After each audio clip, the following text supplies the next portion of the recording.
보상금은 아직 지급되지 않았다. 새벽 4시 22분 영주시 중앙로 보험사 사무실. 야간 경비원 박성수가 비명을 질렀다. 3층 사무실 문틈 사이로 새어나오는 피의 냄새를 맡은 순간 그는 본능적으로 뒤로 물러섰다. 떨리는 손으로 문을 밀어 열자 책상 위에 엎드린 채 굳어버린 남자의 시신이 보였다. 피해자 A, 58세. 그의 등에는 예리한 흉기로 찔린 자국이 12개나 있었다. 책상 위에는 찢겨진 보험금 서류와 의료진단서 조각들이 흩어져 있었고 바닥에는 발자국 없이 깨끗하게 닦인 흔적만 남아 있었다. 형사 정우진이 현장에 도착한 건 새벽 5시였다. 그는 시신을 둘러싼 흔적들을 유심히 관찰했다. 피는 이미 응고되어 있었고 사무실 안온도는 영하 2도였다. 난방이 꺼진 지 최소 6시간은 된 것 같았다. 우진이 책상 서랍을 열자 그 안에는 빨간색 형광펜으로 여러 번 밑줄 그어진 이름 하나가 적힌 민원 서류가 있었다. 김철호 49세. 정우진이 서류를 펼쳐 읽기 시작했다. 2년 전 교통사고 피해자, 보상금 지급 거부 상태, 총 17회 민원 접수. 우진이 옆에 서 있던 후배 형사 강민수에게 말했다. 이 사람 위치 파악 가능해? 강민수가 고개를 끄덕이며 말했다. 네, 바로 추적 들어가겠습니다. 하지만 뭔가 이상했다. 우진은 서류철을 다시 펼쳤다. 민원 접수 날짜를 보니 마지막 기록은 1년 전이었다. 그런데 피해자 어의 휴대전화 통화 기록을 보니 최근 일주일간 김철호와의 통화가 무려 23차례나 있었다. 1년간 조용히 지내던 남자가 왜 갑자기 다시 나타난 걸까? 우진이 천천히 사무실을 둘러보며 말했다. 이거 우발적 범행이 아니야. 강민수가 의아한 표정으로 물었다. 왜요? 보상금 문제로 화가 나서 충동적으로 저지른 거 아닌가요? 우진이 피해자의 등을 가리키며 말했다. 12번이야. 12번 찔렀어. 근데 각도를 봐. 전부 정확하게 급소를 노렸어. 게다가 현장에 지문도 없고 발자국도 없어. 이건 준비된 분노야. 그 순간 감식 반원이 다가와 말했다. 형사님, 이거 봐야 할 것 같은데요. 우진이 다가가자 감식 반원이 책상 밑에서 발견한 USB 하나를 보여줬다. 우진은 즉시 노트북에 USB를 꽂았다. 파일이 열리자 화면에는 엑셀 파일 하나가 떴다. 제목은 미처리 보상건 리스트였다. 그 안에는 김철호를 포함해 총 7명의 이름이 적혀 있었다. 그런데 이상한 건 그중 3명의 이름 옆에 빨간색으로 처리 완료라고 적혀 있었다. 우진이 눈을 가늘게 뜨며 말했다. 처리 완료가 뭐지? 강민수가 리스트를 확인하더니 얼굴이 굳어지며 말했다. 형사님, 이거 심각한데요. 이 중 한 명은 작년에 실종됐어요. 이름이 이정민, 41세. 그리고 또 다른 한 명은 지난달 병원에서 계단 추락사고로 중환자실에 있습니다. 우진의 머릿속이 복잡해지기 시작했다. 단순한 보상금 분쟁 사건이 아니었다. 이건 조직적인 뭔가가 있었다. 다음 날 오전, 우진은 김철호의 집을 급습했다. 영주 외곽의 낡은 단독주택. 대문을 열자마자 강민수가 안에서 외쳤다. 형사님 없습니다. 집은 비어 있어요. 우진이 집안을 수색하기 시작했다. 거실 한쪽에는 서류가 가득 쌓여 있었다.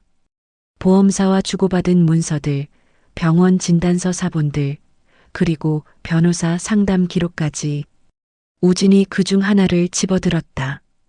교통사고 당시 촬영된 사진이었다. 김철호의 차는 완전히 박살 나 있었고 그의 오른쪽 다리는 심하게 골절되어 있었다. 하지만 보험사는 기왕증 악화라는 이유로 보상금을 대폭 삭감했다고 적혀 있었다. 우진이 서류를 넘기다가 손을 멈췄다. 그 안에는 피해자 어가 작성한 내부 메모가 있었다.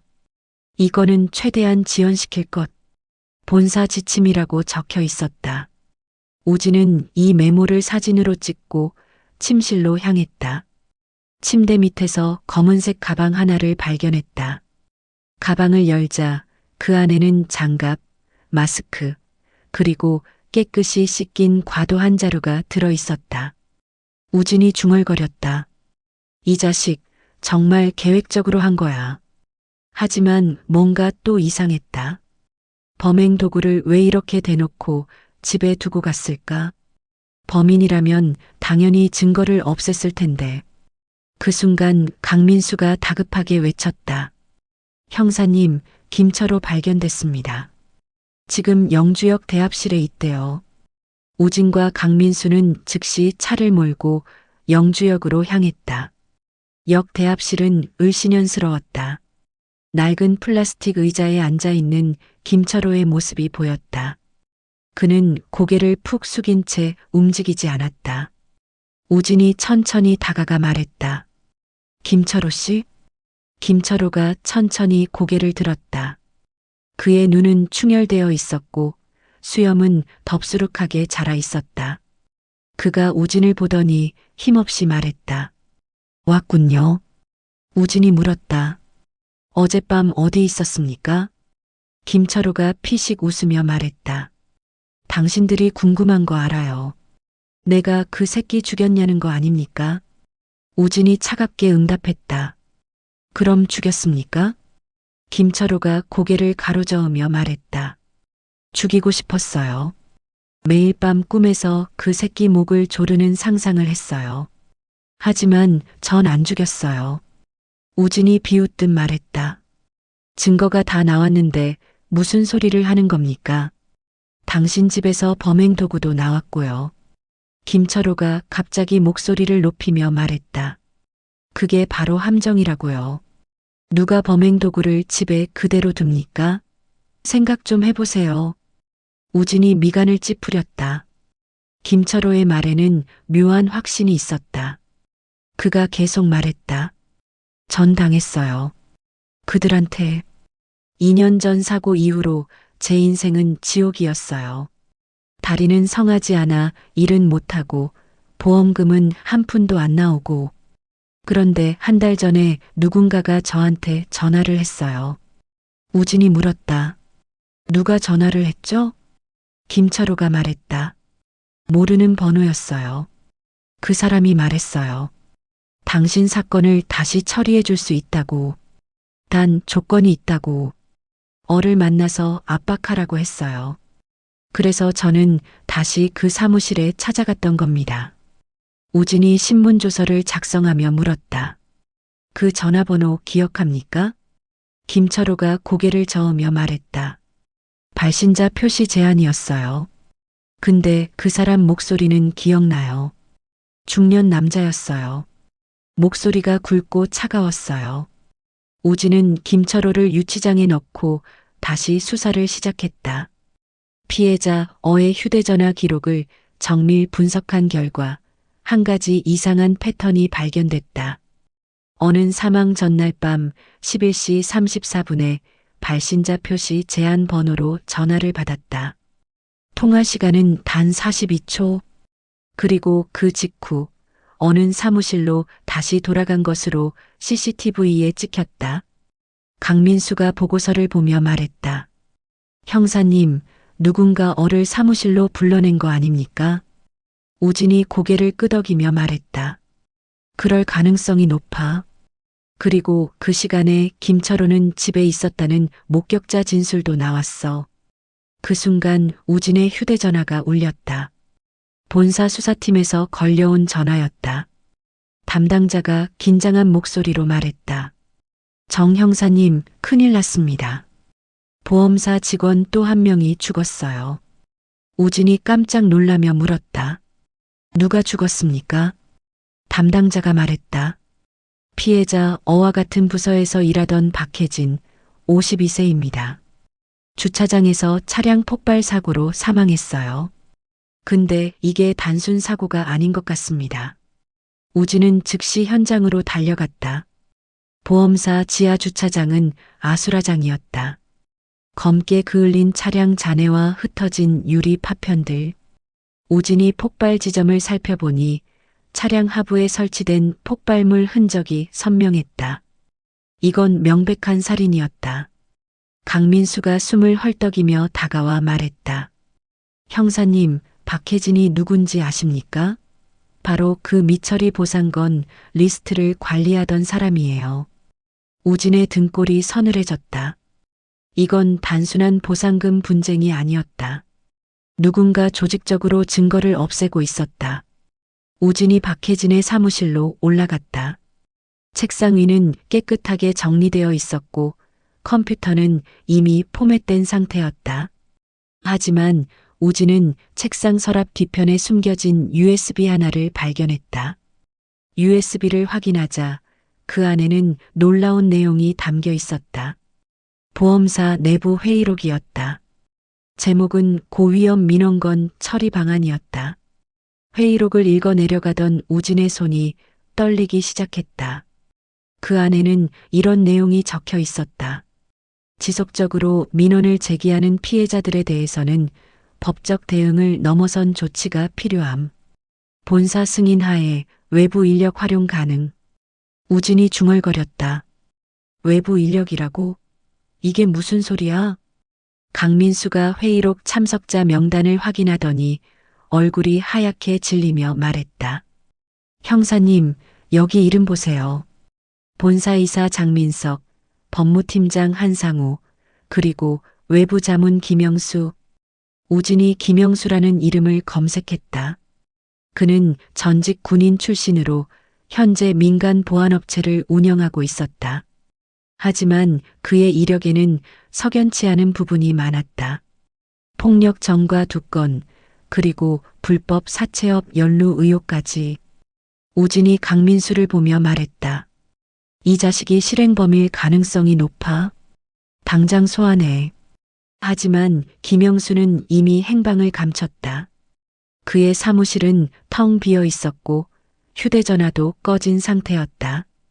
우진은 김영수의 통화 기록을 추적했다. 그리고 놀라운 사실을 발견했다. 김영수는 피해자 A 사망 당일 밤 어에게 전화를 걸었다. 통화 시간은 정확히 42초. 우진이 퍼즐을 맞추기 시작했다. 김영수가 어를 사무실로 불러냈다.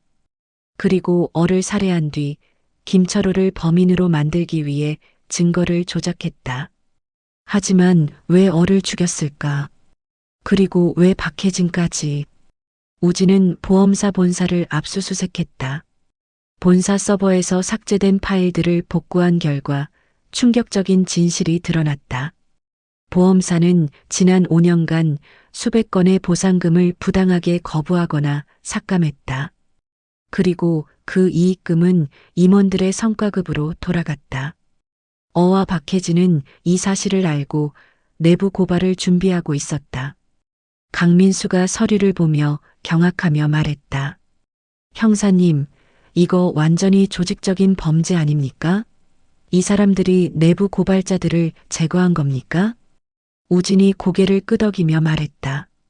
그래. 어와 박혜진은 증인이었어. 그래서 죽인 거야. 그리고 김철호는 완벽한 희생양이었지. 그때 우진의 휴대전화로 문자 하나가 왔다. 발신자 표시 제한. 메시지 내용은 간단했다. 수사를 중단하시오. 당신도 위험할 수 있소. 우진이 씁쓸하게 웃으며 말했다. 이제 협박까지 하는군. 하지만 우진은 멈추지 않았다. 그는 김영수의 과거 동료들을 추적했고 마침내 한 명의 제보자를 찾아냈다. 제보자는 떨리는 목소리로 말했다. 김영수는 돈만 주면 뭐든지 하는 놈이에요. 보험사에서 그에게 거액을 줬다는 소문을 들었어요. 특정 사람들을 처리하라고. 우진이 물었다. 증거가 있습니까? 제보자가 휴대전화를 꺼내 녹음 파일 하나를 재생했다. 김영수의 목소리였다. 이번 건은 깔끔하게 처리해야 해. 흔적 남기면 안 돼. 그리고 그 민원인 새끼한테 누명 씌워. 우진은 이 녹음 파일을 증거로 제출했고 검찰은 보험사 임원들과 김영수에 대한 체포영장을 발부했다. 대대적인 검거 작전이 시작됐다. 본사이사 장민석은 출국하려다 공항에서 체포됐고 법무팀장 한상우는 자택에서 저항하다 연행됐다. 하지만 김영수는 끝내 발견되지 않았다. 그는 이미 국외로 도주한 것으로 추정됐다. 우진은 김철호를 석방했다. 김철호가 유치장에서 나오며 우진에게 말했다. 고맙습니다. 근데 전 이제 뭘 해야 할지 모르겠어요. 우진이 그의 어깨를 두드리며 말했다. 새로 시작하세요. 이제 진실은 밝혀졌으니까요. 김철호가 고개를 끄덕이며 천천히 걸어나갔다. 우진은 그의 뒷모습을 바라보며 씁쓸한 표정을 지었다. 사건은 해결됐지만 진짜 배우는 여전히 어둠 속에 있었다. 김영수는 누구의 지시를 받은 걸까? 그리고 이 거대한 조직의 정점에는 누가 있을까? 한 달 뒤 우진은 책상 위에 놓인 새로운 사건 파일을 펼쳤다. 제목은 의문의 보험사 직원 연쇄 사망 사건. 전국 각지에서 비슷한 패턴의 사건이 발생하고 있었다. 우진은 한숨을 쉬며 중얼거렸다. 이제 시작인가? 그의 휴대전화가 다시 울렸다. 발신자 표시 제한. 우진이 전화를 받자 낯선 남자의 목소리가 들렸다. 형사님, 수고 많으셨습니다. 하지만 게임은 아직 끝나지 않았어요. 우진이 차갑게 물었다. 당신이 김영수요? 남자가 웃으며 말했다. 전 그냥 말단일 뿐이에요. 진짜 큰 손은 따로 있죠. 그리고 그분은 당신이 절대 잡을 수 없는 사람이에요. 전화가 끊겼다.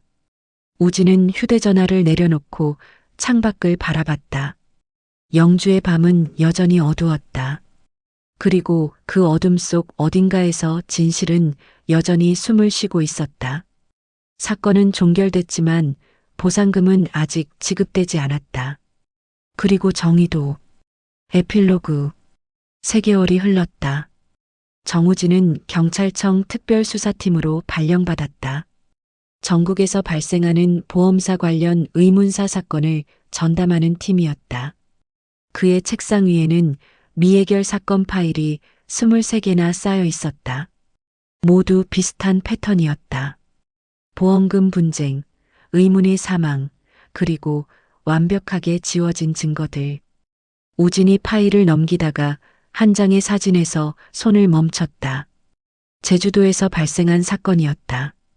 피해자는 보험사 내부 감사팀 직원이었고 사인은 익사였다. 하지만 부검 결과 폐에서 담수가 아닌 해수가 발견됐다. 그는 바다가 아닌 수영장에서 발견됐는데 말이다. 강민수가 커피를 들고 다가와 말했다. 형사님, 오늘 면회 신청 들어왔습니다. 우진이 고개를 들며 물었다. 누구한테서? 강민수가 신청서를 내밀며 말했다. 김철호 씨요. 꼭 만나야 할 얘기가 있다고 합니다. 우진은 면회실로 향했다. 김철호는 3개월 사이 많이 야윈 모습이었다. 그는 우진을 보자마자 급하게 말했다. 형사님, 제가 뭔가 알아낸 것 같아요. 우진이 의자에 앉으며 물었다. 무엇을 알아냈습니까? 김철호가 떨리는 손으로 봉투 하나를 꺼냈다.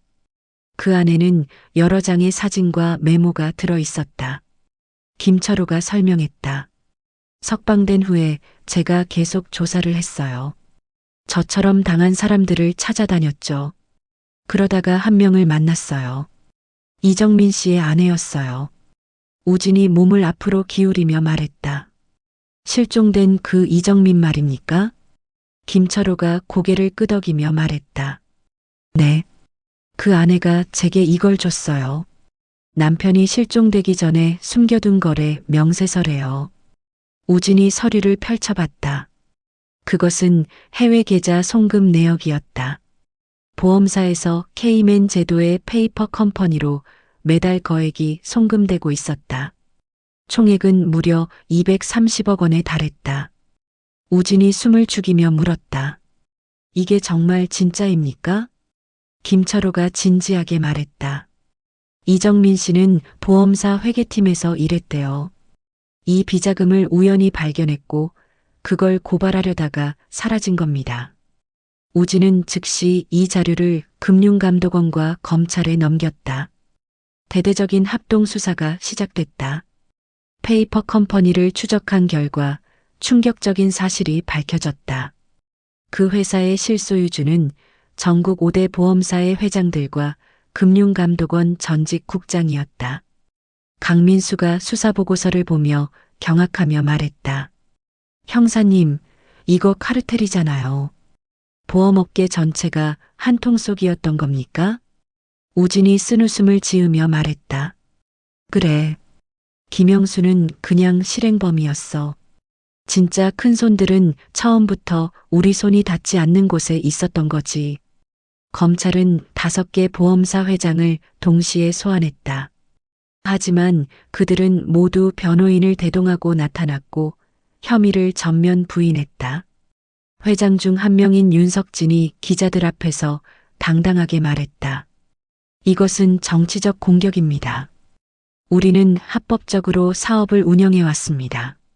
하지만 증거는 명백했다. 해외 계좌 내역, 김영수와의 통화 기록, 그리고 내부 고발자들의 진술서.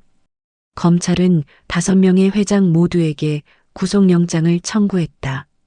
영장실질 심사가 열리던 날 법원 앞은 취재진과 시민들로 가득 찼다. 우진도 방청석에 앉아 있었다. 판사가 영장 발부 여부를 선고하려는 순간 법정 밖에서 소란이 일었다. 한 남자가 법정 안으로 뛰어들어왔다. 그는 김영수였다. 김영수가 숨을 헐떡이며 외쳤다.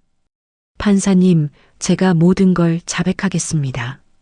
법정이 술렁거렸다. 판사가 정숙을 명령했고 김영수는 증인석에 섰다. 그는 떨리는 목소리로 말하기 시작했다. 저는 지난 8년간 보험사들의 지시를 받아 27명을 제거했습니다. 내부 고발자, 집요한 민원인, 불편한 증인들, 모두 그들의 명령이었습니다. 김영수가 회장들을 가리키며 말했다. 저 사람들이 직접 지시했어요. 통화 기록도 있고 받은 돈도 추적 가능합니다. 저는 이제 도망칠 수 없다는 걸 알았어요. 차라리 진실을 밝히겠습니다. 회장들의 얼굴이 하얗게 질렸다. 변호인들이 급히 대응했지만 소용없었다. 판사는 5명 모두에게 구속영장을 발부했다. 그날 밤 우진은 영주로 돌아왔다. 사건이 일어났던 보험사 건물 앞에 섰다. 건물은 이미 폐쇄됐고 유리창에는 법원 봉인이 붙어 있었다. 우진은 건물을 바라보며 담배에 불을 붙였다. 강민수가 옆에 서서 말했다. 형사님, 끝난 건가요? 정말로? 우진이 연기를 내뿜으며 말했다. 아니, 아직 멀었어. 이건 시작일 뿐이야. 저 회장들 뒤에는 정치인도 있고 검사도 있고 판사도 있을 거야. 우리가 본 건 빙산의 일각이야. 강민수가 한숨을 쉬며 말했다. 그럼 우린 계속 싸워야 하는 건가요? 우진이 담배를 끄며 말했다. 그래. 누군가는 해야 할 일이니까. 2주 후 우진은 김철호를 다시 만났다. 김철호는 작은 식당에서 설거지 일을 시작했다고 했다. 그의 얼굴에는 예전보다 생기가 돌았다. 김철호가 우진에게 커피를 건네며 말했다. 형사님 덕분에 다시 살 수 있게 됐어요. 보험금도 결국 나왔고요. 우진이 커피를 받으며 물었다. 이제 뭐 하고 싶으세요? 김철호가 잠시 생각하더니 말했다. 저처럼 억울한 사람들 도와주고 싶어요. 제가 겪어봐서 알거든요. 그 고통이 얼마나 큰지. 우진이 미소 지으며 말했다. 좋은 생각이네요. 힘들면 언제든 연락하세요. 김철호가 고개를 끄덕였다. 우진은 식당을 나와 거리를 걸었다. 영주의 거리는 여전히 조용했다. 하지만 그 조용함 속에서 누군가는 새로운 삶을 시작하고 있었다. 우진의 휴대전화가 울렸다. 본청에서 걸려온 전화였다. 팀장이 말했다. 정 형사, 새로운 사건이 들어왔네. 부산에서 보험사 임원이 투신했는데 유서에 이상한 내용이 있대. 당장 내려가게. 우진이 한숨을 쉬며 대답했다.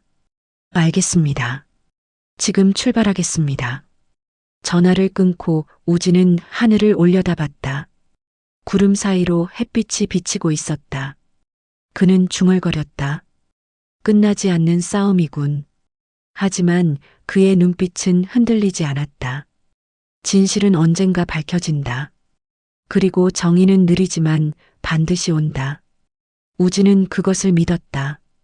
보상금은 이제 지급됐다. 하지만 잃어버린 시간과 고통은 돌아오지 않는다.